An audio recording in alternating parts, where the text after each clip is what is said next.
교회와 목사님 필독. 교회가 SNS를 운영할 때 유의해야 할 7가지. 바야흐로 인공지능 시대가 현실이 되어가며 우리 모두는 한국 사회의 급격한 변화를 경험하고 있습니다. 이른바 소셜 네트워크 커뮤니케이션 세대.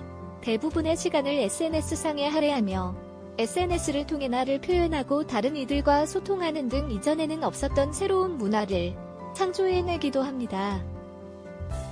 교회에서도 이러한 시대에 발맞추어 소셜 네트워크 커뮤니케이션 세대를 대상으로 SNS를 활용하여 복음적인 메시지를 전하기 위해 노력을 다하고 있습니다. 그러나 브랜드 전문가 스티브 파그는 사실 많은 교회가 SNS를 운영할 때 공통적인 실수를 하게 된다며 그 대표적인 유형 7가지를 소개했습니다.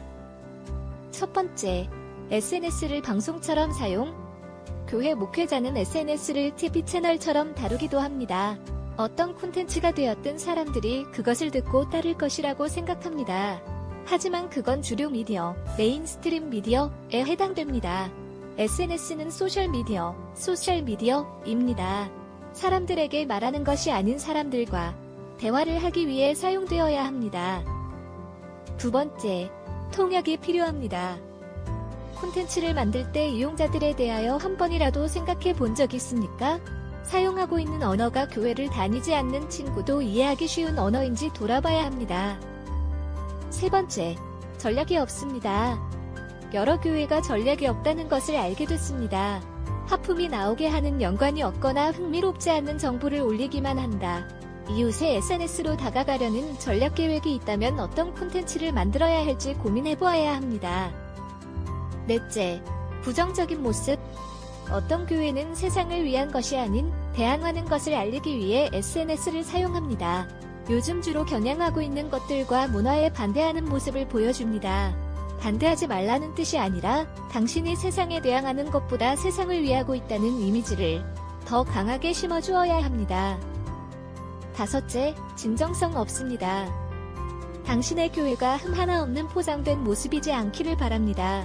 있는 그대로의 모습대로 표현해보세요. 사람들은 모두 알고 있습니다. 여섯째, 홍보. 여기로 오세요. 와서 들어보고 이거 골라보세요. 구경 한번 해보세요. 다시 말하지만 SNS를 단지 이런 교회 광고판의 연장으로 보는 사람이 있습니다. 그래서는 안 됩니다. 물론 정말 해야 하는 중요한 공지가 있을 수 있지만 공동체가 나누고 싶어하는 콘텐츠의 주제가 중요합니다. 일곱째, 당신의 공동체 구성원을 축하해주세요. SNS 운영의 가장 큰 목적은 공동체입니다. 당신은 공동체 구성원의 경사에 함께 축하하고 기뻐하며 하나의 공동체라는 소속감을 가질 수 있습니다. SNS 사용자들은 축하받는 모습을 보는 것을 좋아합니다. 그런데 만약 축하받는 곳이 당신의 교회였다면 어떨까요?